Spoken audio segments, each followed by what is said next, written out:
Good morning and welcome to Chapter 7 of our course on economics.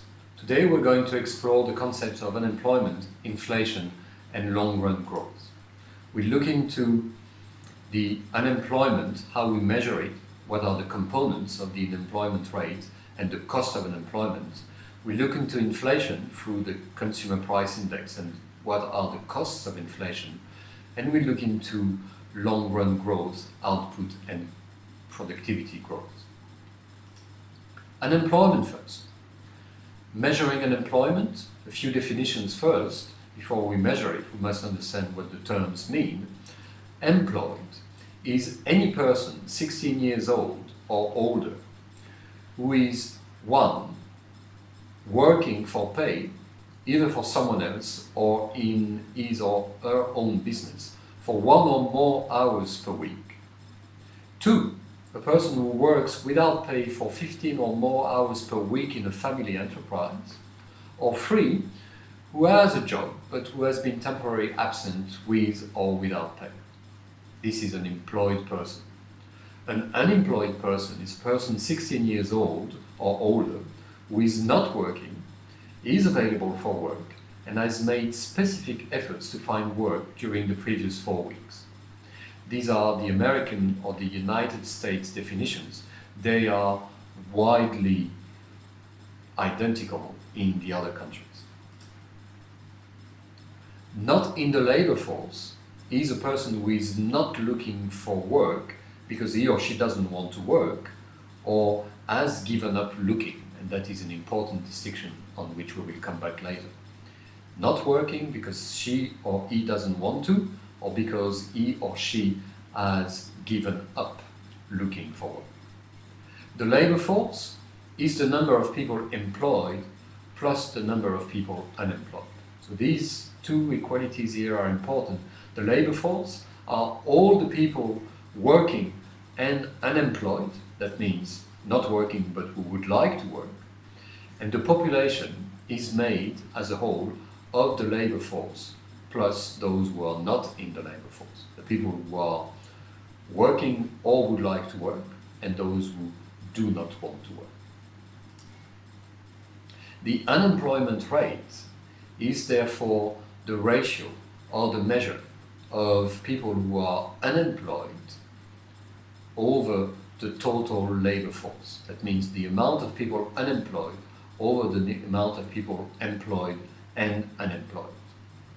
The labor force participation rate is the number of people who are deciding or choosing to work compared to the overall population. This is the labor force divided by the population. How many people within the population decide to join the labor force is measured by the labor force participation rate. Once they have entered the labor force, they are either employed or unemployed. The percentage of unemployed people are those in the labor force who have not found a job yet. So these statistics here show the numbers of employed, unemployed and labor force between 1953 and 2007 in the US, and you can see that we have the numbers here. The unemployment rate has been ranging between, let's say, 3% and with a high of almost 10%. Remember, 1982 was a recession. We saw that in one of the previous lectures. The labor force participation has actually steadily grown. That was about slightly less than 60% in 1953.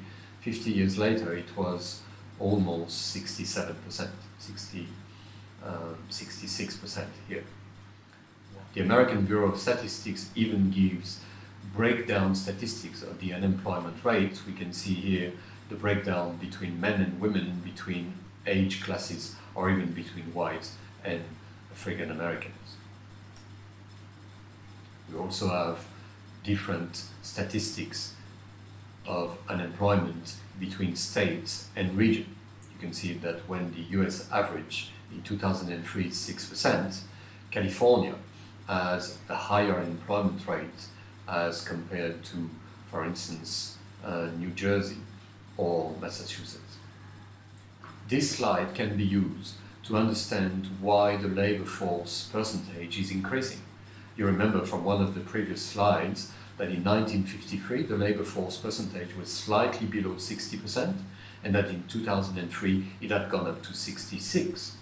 Well, women joining the labor force is the main explanation behind this increase in the labor force as compared to the total population. An important effect to keep in mind, discouraged workers effect. This is the decline in the measured unemployment rate, which might look like a good thing. Unemployment rate going down might be seen as a positive evolution, but this evolution can come from people who want to work and therefore are unemployed, but who cannot find job and then grow discouraged and stop looking. And by stopping looking for a job, they therefore drop out of the labor force. And by dropping out of the labor force, they are automatically dropping out of the statistic of unemployed people. So when looking at the unemployment rate, it is always important to see what is the composition and whether the unemployment rate has not declined too much, because people are so discouraged of not finding a job that they give up altogether. The duration of unemployment is also an important factor when looking at the unemployment rate. The velocity, or the shorter people take to find a new job, is obviously a good sign and a sign of the vitality of the economy. And you can see that these statistics vary over time. The number of weeks that it takes to find a new job can vary between 10 weeks in 1979, and you can see that it increased to 20, doubled within a few years here, which were crisis or recession years in the US, as you remember, spurred by the second oil shock. And when then the economy started to recover progressively, you can see that the time that it takes to find a new job decreases again, to climb up when there is a new crisis, and then go down here in the 2001 when the economy was booming. It took just 3 months to find a new job. Then when the internet bubbles blew and the economy entered a new phase of crisis or recession, then the increase in the period that it takes to find a new job increased again. So you can track through that number the evolution of the American economy. We are going to look now at the cost of unemployment, but before looking into that, we must realize that some level of unemployment is inevitable. There are actually 3 categories of unemployment. There is what is called the frictional unemployment, the structural unemployment, and the cyclical unemployment.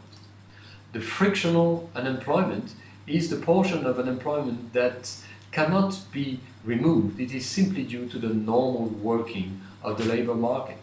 It is used to denote short-run job or skills matching problem. People taking jobs and changing job while it takes them a few weeks to change job, they are out of job. It doesn't mean they are long-term unemployed, but it is just the time that it takes to change job. Some jobs need to be fulfilled but cannot find the qualified workers. So all of that is frictional. It means that it cannot be avoided. It is simply the adjustment of the workers to the jobs that are offered.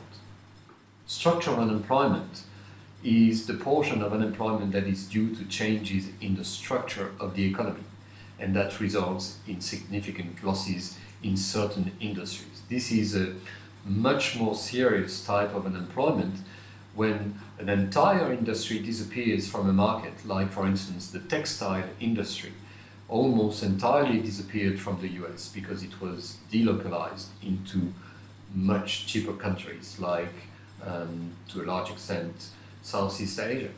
All of these jobs in the textile industries are lost in the US and cannot be recreated because the industry has gone. It is a structural unemployment, and the economy must be very diligent and very strong to find a new industry to pick up these workers.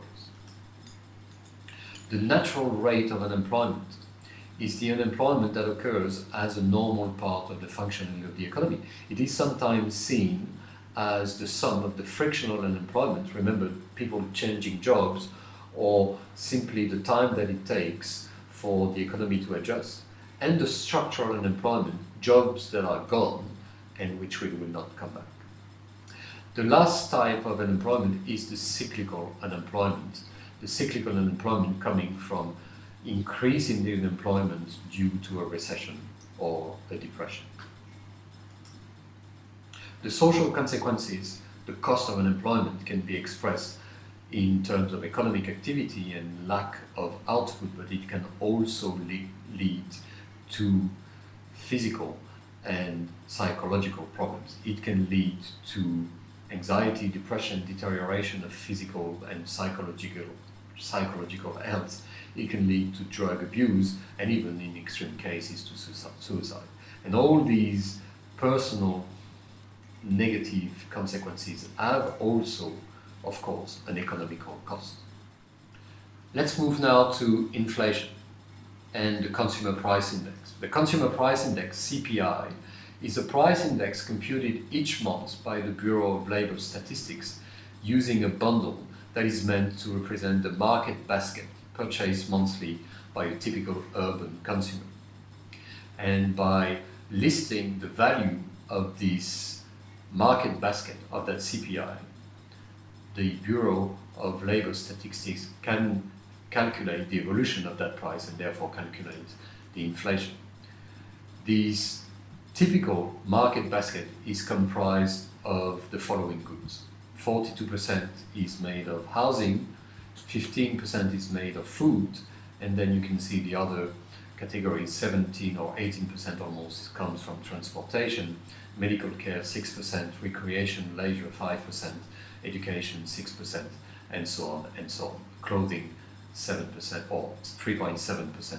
So this is the typical consumption pattern or the typical goods that an urban consumer would consume every month.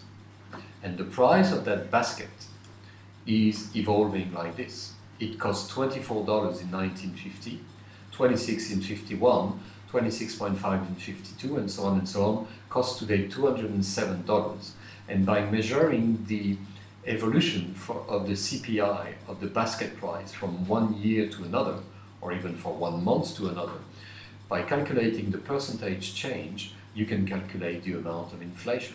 The amount of inflation is depicted here, and you can see how it can evolve from relatively low levels in the 60s to extremely high level in the recession period of 1979 or even 1974. Again, these two periods here were experiencing high inflation because of the oil shock, and that high inflation created the depression or the recession that we talked about earlier.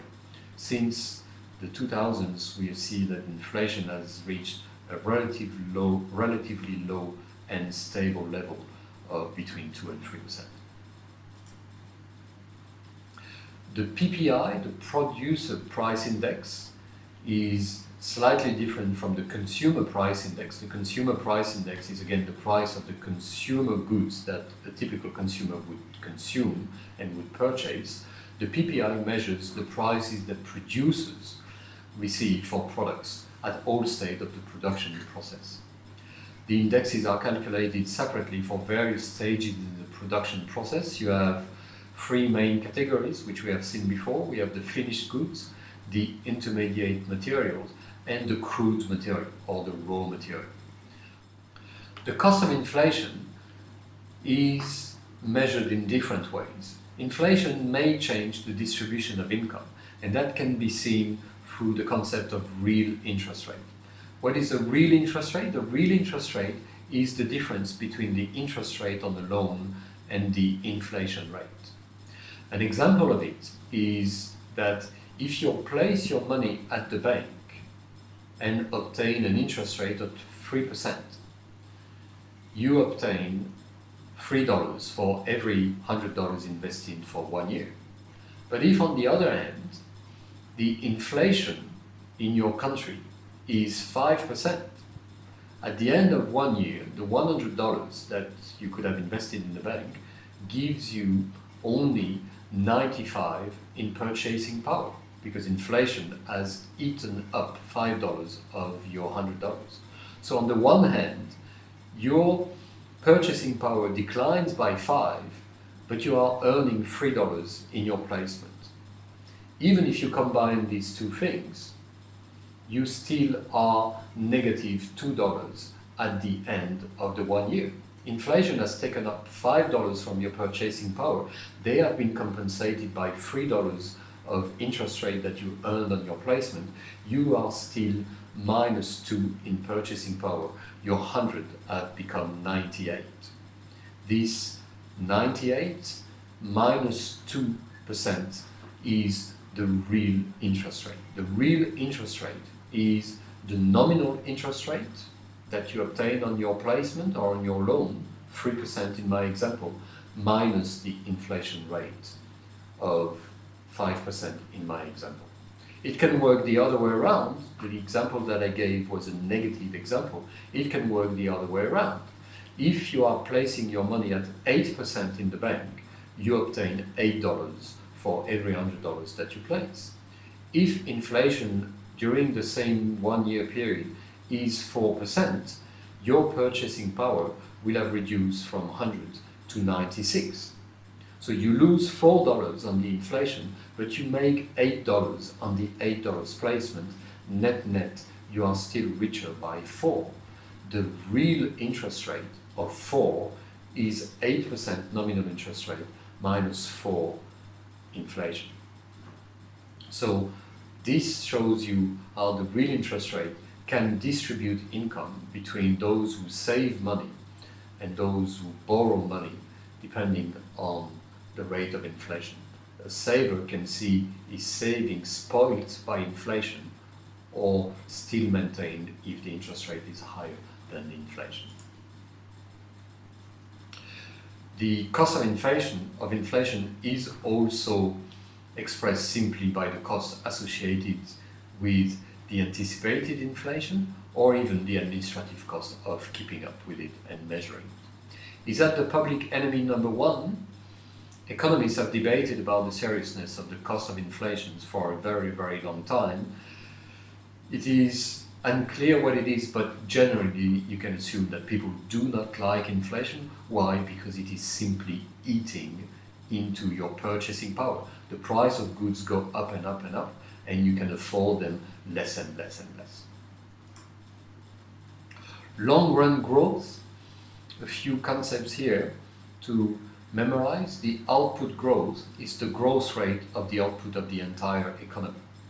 The per capita output growth is the growth rate of the output per person in the economy. So it's the output growth divided by the number of people in the economy. And the productivity growth is the growth rate of output per worker. How quicker and how better are workers working? This chart shows you how the productivity has increased. In 1955 or 1960, a worker was producing $18 worth of goods in 1 hour.